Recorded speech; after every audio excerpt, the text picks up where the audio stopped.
बच्चों, इस 7वें वीडियो के माध्यम से मैं आगे के पद का स्पष्टीकरण करूंगी।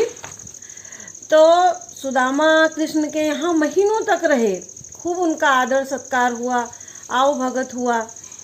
और उसके बाद में सुदामा के मन में आया कि मैं यहाँ इतने ऐसो आराम से अतिथि सत्कार करा रहा हूँ और वहाँ मथुरा में मेरे बीवी बच्चे सब भूखे मर रहे होंगे, क्योंकि भिक्षा मांगकर मैं ही लाता था तभी उनके पेट भरते थे। अभी मैं भी नहीं हूँ तो उनका कौन देखभाल करेगा। ये सोच करके वो कृष्ण से जाने के लिए कहने लगे।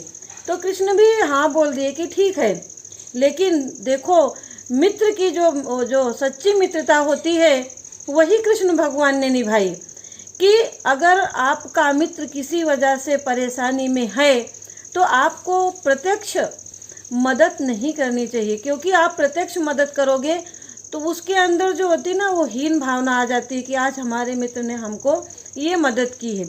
इसलिए कृष्ण भगवान अपने सखा को अपनी नज़रों में नीचा नहीं दिखाना चाहते थे, इसलिए सुदामा की नज़रों में और सुदामा के जानकारी में सुदामा को कुछ भी नहीं दिया। वो जाना चाहते थे, उनको विदा कर दिया।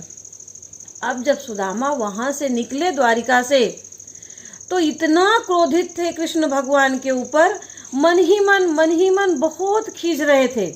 और वो जो खींच है उनकी वो इस पद में दी गई है। तो मैं इस पद का वाचन करूंगी। और वह पुलकन वह उठ मिलन, और वह आदर की बात, और वह पठवन गोपाल की कछु न जानी जात।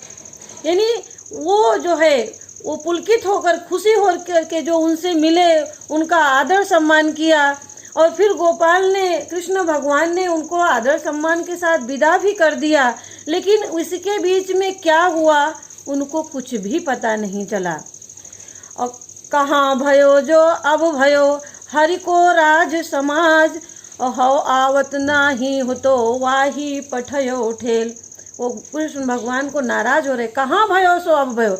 यानी जो राजा हो जाता, हरि को राज समाज, यानी जो राजा हो जाता है भगवान के समान, राजा को भगवान का दर्जा दिया जाता है, तो अगर वो पूरे देश का राजा हो जाता है, राज का राजा हो जाता है, तो वो छोटे लोगों को कभी कोई देखता सुनता नहीं है। तो जो आज वो हमारे लिए होगा, जब मित्र था तब था वो मेरा, अब वो द्वारिका का राजा बन गया, वो हमारे लिए कुछ भी नहीं करेगा। मैं तो आ ही नहीं रहा था, हाँ आवत नाही हो तो वाही पठयो ठेल। यानी वो अपनी पत्नी को भी नाराज हो रहे हैं कि मैं यहाँ आ नहीं रहा था, उसने ही मुझे यहाँ पर जबरदस्ती बार बार भेजा कि जाओ अपने मित्र के पास, कुछ मदद करेंगे। और उसके बाद फिर बोल रहे हैं कि घर घर कर ओढ़त फिरे, और तनक दही के काज, और अब कही हो समझाए के बहु धन धर्यो शकेल। यानी कृष्ण भगवान को कह रहे, अरे वही कृष्ण है, वही बाल कन्हैया है जो थोड़ी सी दही के लिए घर घर में जाके चोरी करता था। तो जब वो आज जो बचपन में खुद चोरी करता था, वो हमको क्या देगा। जो खुद चोर है वो दूसरों की मदद क्या करेगा। अब जाता हूँ और कहूँगा कि बहुत सारा धन द्वारिका से ले आया हूँ, रखो इसको संभाल के। अब कहियो समझाए के बहु धन धरो सकेल। यानी मैं अब अपनी पत्नी सुशीला को जाके कहूँगा कि मेरे सखा ने बहुत सारा धन दिया, चलो इसको संभाल के रखो।